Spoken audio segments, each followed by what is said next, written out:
Ecclesiastes in chapter 1. If you have your Bibles this morning, Ecclesiastes in chapter number 1. About 2 weeks ago, I preached from Ecclesiastes from chapter 12, and that's the last chapter in the book. And this week, I want us to go to the front of the book and take a look here in Ecclesiastes in chapter number 1. I've titled the message this morning, The Road to a Right Relationship.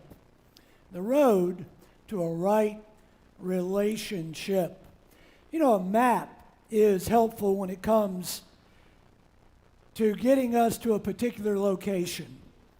Now, I know nowadays we have GPSs and so forth, but there was a time we used these things young people called a map that we had to open and look at in order to plan our route to wherever it is we were going. But you know, maps are based on geographical realities. Even that GPS in your car or on your phone, it is based upon what we call geographical realities. And by that, what I mean is a map doesn't show us how to get somewhere based on how we want to get there. It shows us how to get somewhere based on a geographical reality. And for example, if I want to drive to Boston, I've been to Boston several times. I actually like the city. I always enjoy myself. But if I want to drive to Boston, to be honest with you, I would much rather drive to Boston without having to go 95 north. I'd rather go anywhere, not having to go 95 north. But the reality is, you have to go 95 north. In the same way, a spiritual map shows us how to get from where we are to where we want to be in our spiritual relationship with God. Again, these truths that are true geographically are true spiritually. I'll give you another example. If you went to Nashville, Tennessee, but instead of getting a map of Nashville, Tennessee, you decided that you're going to draw your own map of Nashville rather than what it actually looks like. And that's the map you're going to try to follow. Well, you and I know how that's going to turn out, don't we? We're going to find ourselves lost most of the time. Now, I'm saying all that simply to say this. This is what many people do when they try to draw their own spiritual map. They try to approach and to worship a God of their own understanding. They try to create a God in their own image, and then they try to convince us this is who God really is. But reality is reality. And folks, you can't make up reality. There's only one proper, only one spiritual map of life. And if you're going to have the right kind of relationship with God, this is the only map. This is the only guide that we are given to follow. Now, I'm saying that to introduce the message, and I'm just going to forewarn you, my introduction is going to be as long as my message. So when I finally get to my points, don't worry, because we're more than halfway there. But Ecclesiastes is written by Solomon. Solomon was a son born to David and Bathsheba. He will become the king of Israel upon the death of his father David. Now, the word Ecclesiastes, it literally means one who convenes an assembly. More simply put, some know us to mean preacher. Solomon considered the course of nature, the cycling of the seasons, and he came to the conclusion that there was really no purpose. There was really no meaning to life. Vanity of vanities, he says. All is vanity. It all amounts to nothing. Life is meaningless. However, before he chiseled that in stone, Solomon first decided to set out on a personal journey of his own to try to find the right map that would give him the right direction in life. Now, I want you to look here in verse number 12 of Ecclesiastes chapter 1. Verse number 12, and he says this, I, the preacher, was king over Israel in Jerusalem, and I gave my heart to seek and search out by wisdom concerning all things that are under heaven, done under heaven. This sore travail hath God given to the sons of man to be exercised therewith. Now, in short, what Solomon says is this: I'm going to see if there is any other system of belief out there that will somehow fulfill me. And so Solomon is going to devote himself to exploring wisdom as well as everything, he says, that is done or accomplished under the sun.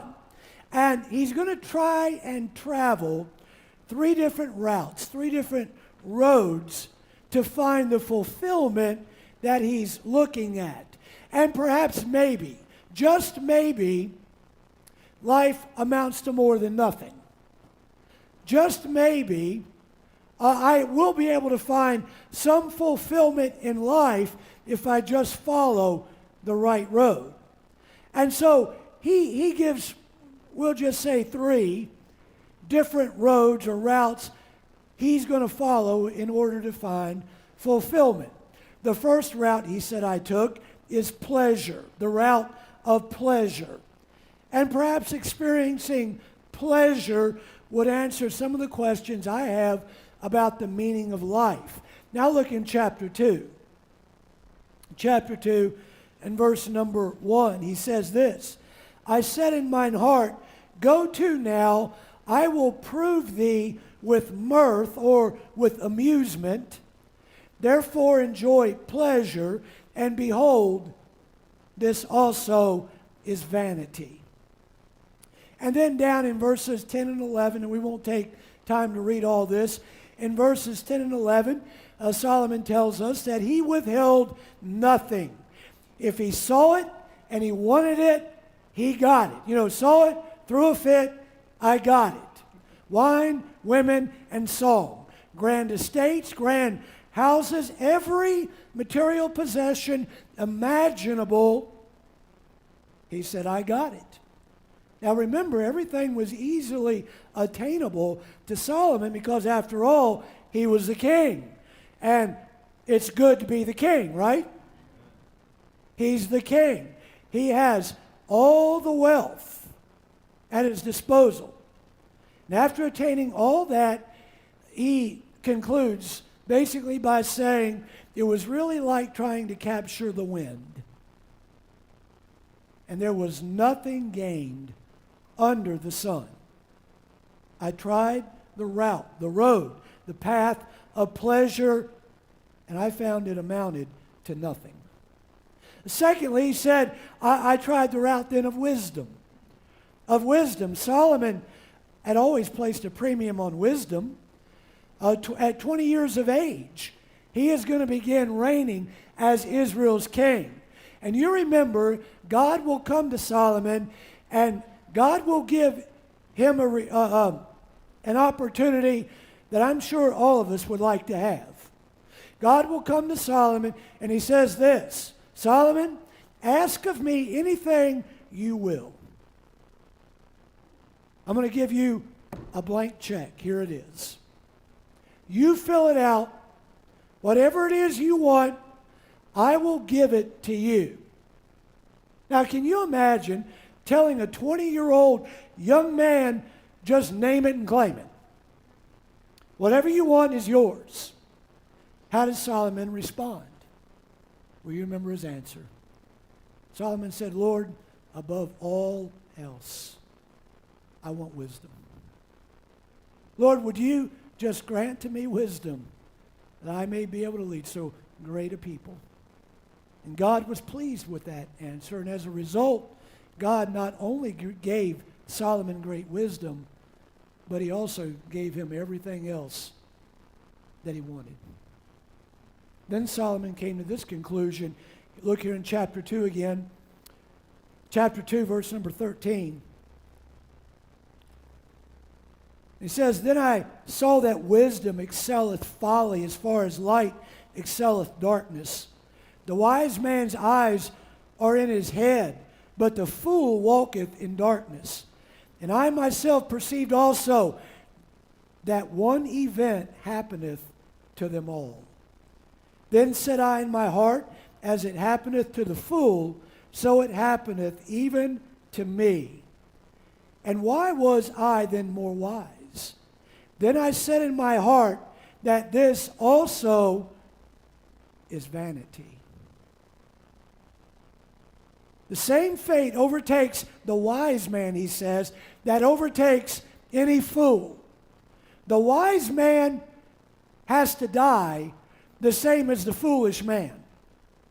The wise man might be buried in Westminster Abbey, whereas the foolish man might be buried in some potter's field in an unmarked grave.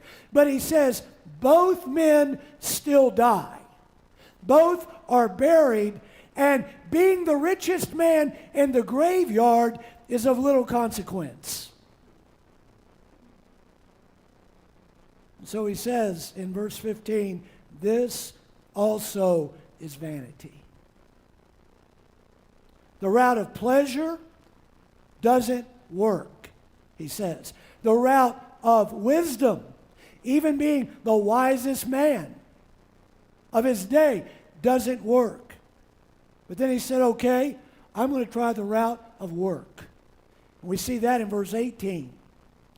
In verse 18, Yea, I hated all my labor which I had taken under the sun, because I should leave it unto the man that shall be after me. But who knoweth whether he shall be a wise man or a fool?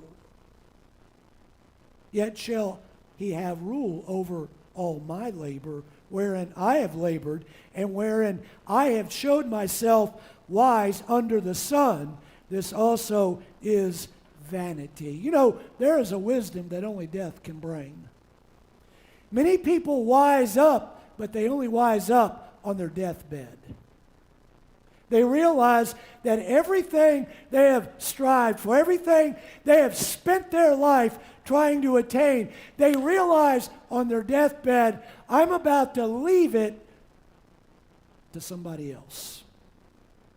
And who knows whether they'll be wise or be a fool with it. All that I have laid up, all that I have stored away and tucked away, perhaps they have been a miser with it all. Mine, mine, mine. Now they're about to leave it to somebody else who just might spend. He says, I have no control over it. At that point, all that I have labored for, all that I have worked for, somebody else is going to have control of it. And he says, now I've realized that all of it is just vanity. All of it has been meaningless. Whatever they leave behind, who knows what's going to happen to it. Solomon said, I have worked building this kingdom of Israel. Just look around. Just see the work of my hands. Solomon basically said, I have taken things further than my father David ever imagined. And now I'm about to leave it to my son, Rehoboam. Rehoboam. Now, I don't know how much you know about Rehoboam, but Rehoboam wasn't the sharpest pencil in the box. And Solomon basically had a premonition of that, and he knew that Rehoboam wasn't going to do well with all of it, and he was right. Because not long after Solomon's death, Rehoboam is going to have Israel in a civil war. They're going to be divided. But Solomon's making the point that regardless of what happens to you after death, you're not going to know it because you're dead. You know, Jesus talked about that a little bit in Luke chapter 12. You remember there he talks about the rich farmer? That rich farmer who had great wealth, a great harvest, great savings, and that farmer repeatedly uses the personal pronoun. Everything is me, my, and I. Me, my, and I. He worried himself to death, not over the things that he didn't have, but he worried himself to death over all that he had. What am I going to do with all of this that I have?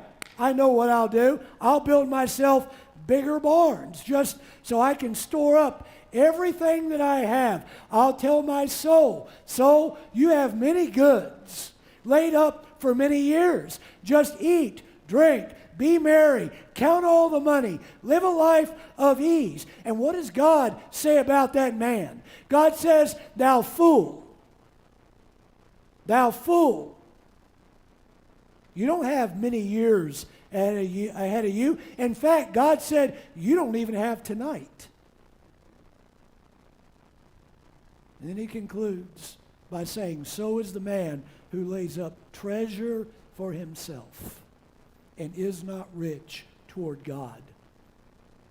So folks, whatever it is you're spending your life trying to acquire, pleasure, wisdom, wealth, Jesus confirms the idiocracy of trading the eternal for the temporal.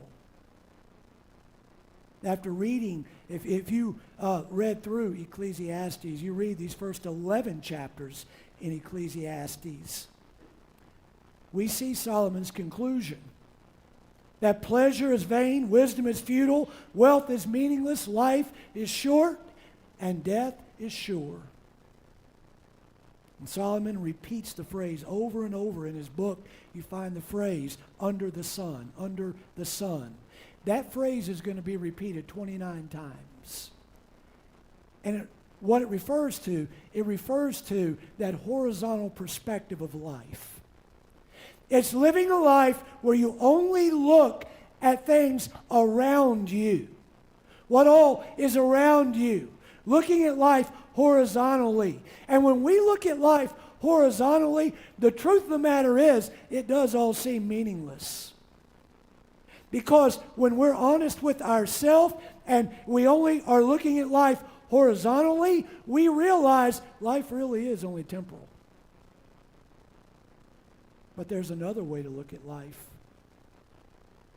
And that is to look at life, he said, above the sun.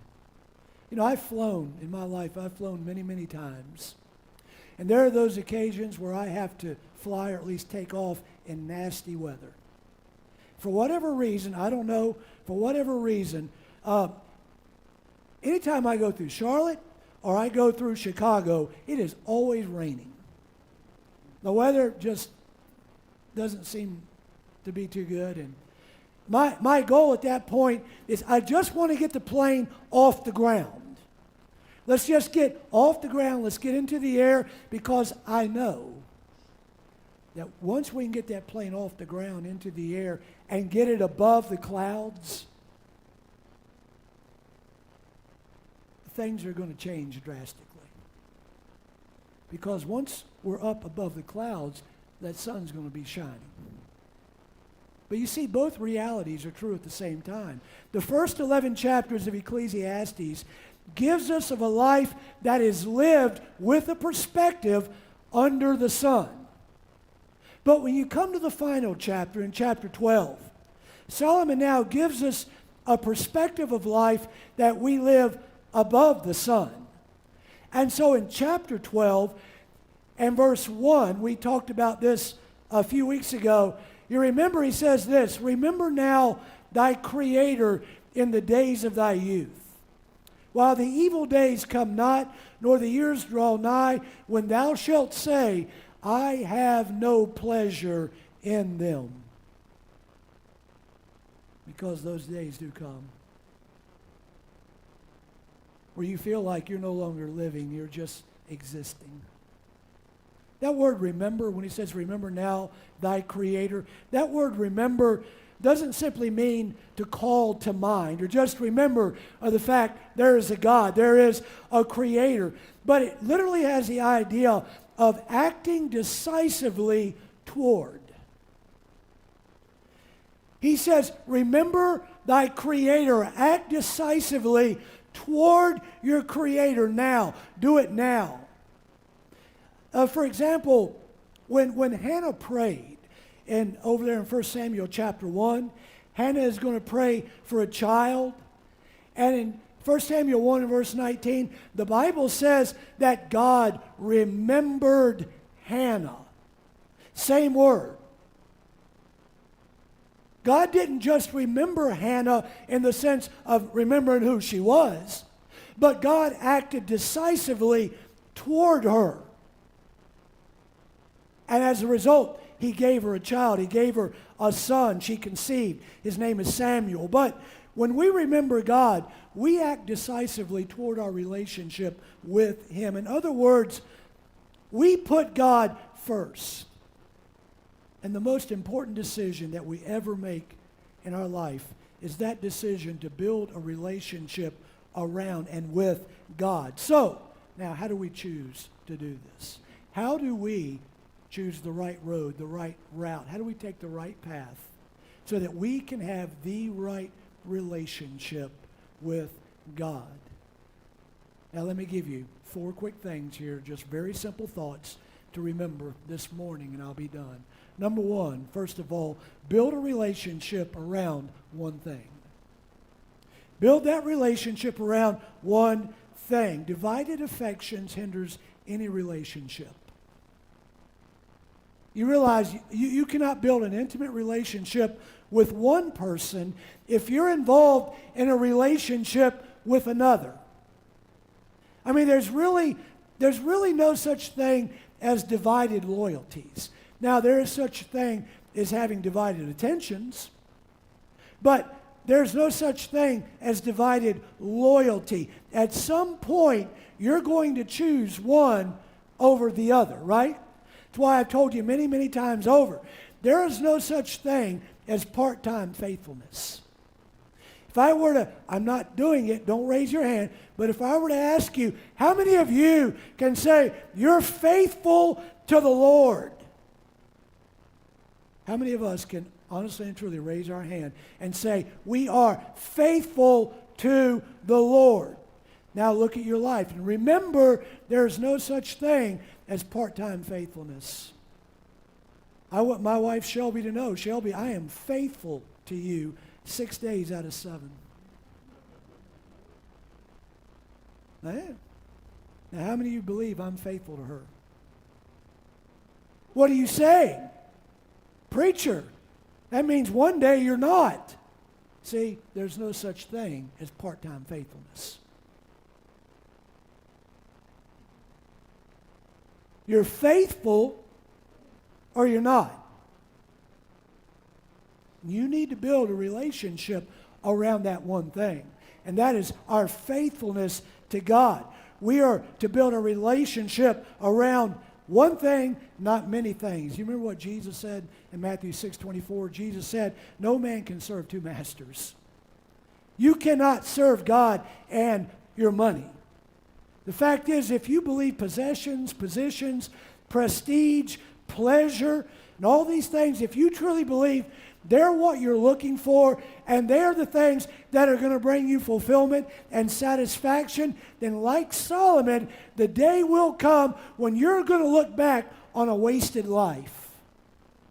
And you're going to realize it's been one big disappointment. Let me ask you something. Do you set goals for your life? Do you set goals for your life? Do you write down those goals that you set for your life? See, as you set goals and as you write down the goals in your life, as you accomplish those goals one at a time, what do? Well, we put a check mark beside it. Okay, that's been done. That's been accomplished. But just because you've done that, does that mean now you stop setting goals? Now that you've checked them off, now I'm not setting any more goals? No, it doesn't mean that. They weren't enough to fulfill you. Because if accomplishing those few things that you wrote down and you're able to check off, if that brought you fulfillment, then you'll never set any more goals. Solomon had built the most powerful nation in the world at that time. Solomon was not only the wisest man, but Solomon was also the wealthiest man. Yet he realized none of these things had fulfilled him. He realized he needed to build a relationship around one thing. Number 2, quickly here. Look at what has your heart. Look at what has your heart. What are you building your life around? Are you building your life around the temporal? Again, that horizontal perspective of life. Are you building it around the temporal or the eternal? What if you suddenly found yourself in the position of somebody like Job? Lost your possessions, lost your relationships, lost your health. How do you honestly believe you would respond to something like that? Do you believe you could keep it together, or would your life suddenly spin out of control? Because I'm telling you, many a life does just that. But do you remember what Job did? In Job chapter 1, Job 1 verse 20 and following, then Job arose, he rent his mantle, shaved his head, fell down upon the ground, and worshipped. He didn't shake his fist in the face of God and ask God, why did you do this? But it says he worshipped and said, naked I came out of my mother's womb, naked I shall return thither. The Lord gave, the Lord has taken away. Blessed be the name of the Lord. In all of this, Job sinned not, nor charged God foolishly. How many of us charge God foolishly when something we don't like comes into our life? You see, Job had built his life around something more important to him. And you look at it, this is really quite the contrast to what Solomon did. When you come to the end of Ecclesiastes, what you see now is you see an old man whose life is unraveled. His health is broken down. He's even lost power in part of his kingdom. His wisdom has diminished. And he sees the finish line of his life rapidly approaching, and eternity is now coming into view. And so he says, remember, act decisively toward thy Creator in the days of thy youth. You ever been driving down the road and suddenly as you're driving you come to the realization that you have made a wrong turn somewhere? In other words, you're lost, but you just don't want to admit it, right? And rather than turning around, you just keep going in the hopes that before long you'll see something that looks familiar. And we don't want to admit that we've made a mistake. Even if it costs us a great deal of time, even if it takes us further and further away from wherever it is we're going or we want to be, we don't want to admit that we made a mistake. So what do you call that? You call it stubbornness? You call it obstinance? I can give you a better word for it. Pride.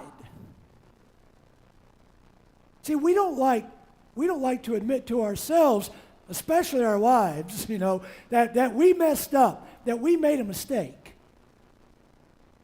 Well, folks, the further and further you go in the wrong direction, then the harder and harder it becomes for you to turn around. That's what the word repent means, though. It means to turn around, to do an about face. To be going in one direction, but you turn around. And now you go in another direction. Unfortunately, that doesn't happen to Solomon. Solomon waited until it was too late. And listen to what he says in 1 Kings. 1 Kings chapter 11, verse 4. For it came to pass when Solomon was old that his wives turned away his heart after other gods, and his heart was not perfect with the Lord his God, as was the heart of David, his father. Folks, we need to look and see what it is that has our heart. what has our heart. Number 3,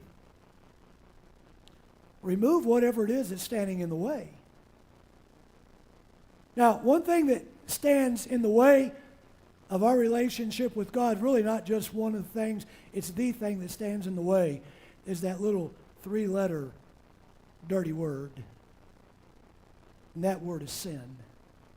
The Bible says in Isaiah 59, "Behold, the Lord's hand is not short that it cannot save, neither is ear heavy that he cannot hear, but your iniquity has separated between you and your God, and your sin has hid his face from you, that he will not hear." See, when we are born into this world, all of us, we are born with a wall of separation. And that wall is what stands between us and God. You cannot do anything in and of yourself to remove that wall, that barrier between you and God. Why? Because it is so high, you can't get over it. It's so wide, you can't get around it. It's so low, you can't get under it. There's only one way that you can get to God, and that is through the door that he's provided. That door is, of course, Jesus Christ himself. After we become a Christian, we often erect another wall ourselves. And we do it brick by brick. And each brick that we put in that wall is a sin that we tolerate. It is a sin that we allow. The writer of Hebrews puts it this way. He talks about the sin that doth so easily beset us. Now you notice he uses the definite article there. He doesn't just mention what that sin is. That drives a lot of people crazy, that they don't mention what is the sin that doth so easily beset us. And I think the writer of Hebrews purposely doesn't put it in there, because the sin can be different for all of us. But there is some sin, the sin, and you know what the sin is. You know what it is. That so easily entangles you and besets you, brick by brick, sin by sin. We build a wall that separates us from our relationship, from that intimacy, that fellowship with God. Perhaps the biggest brick we put in the wall that blocks our view of God is idolatry. Now, we talked about this, if you remember, we talked about this just last week. We talked about those things that hinder revival in our personal lives and in our churches today. Idolatry. But we don't like to think of ourselves as being idolaters, because when we think about idolatry, we think about an image that someone bows before. An image of a person or a figure, some animal or what have you. And we think to ourselves, that's what people in third world countries, that's what those in the remote jungles of deepest, darkest Africa, that's what they do. They're idolaters because they're the ones bowing down before something. No, folks, we do it every day right here in America. Our churches are filled with people who are idolaters. Idolatry is anyone, it is anything you love more than you love God. I'm going to tell you what, I passed idolaters this morning as we drove to church. They were pulling this thing on their hitch called a boat. What is that? It's an idol. It's their idol. It's what they worship. It's what they kneel before every Sunday. There's some not here today. Why? Because they got a house on a lake. What is that? That's their idol. That's what they bow before. That's what they worship. Some are not at church this morning. Why? Because we're having a party for March Madness. You know, basketball tournaments going on. Got to be at the party. What is that? That's an idol. Sports. That's their idol. Oh no, we may not have stone or marble images, But if there's anything in your life that you are putting before your relationship with God, before your obedience to God, before your faithfulness to God, whatever it is an idol in your life.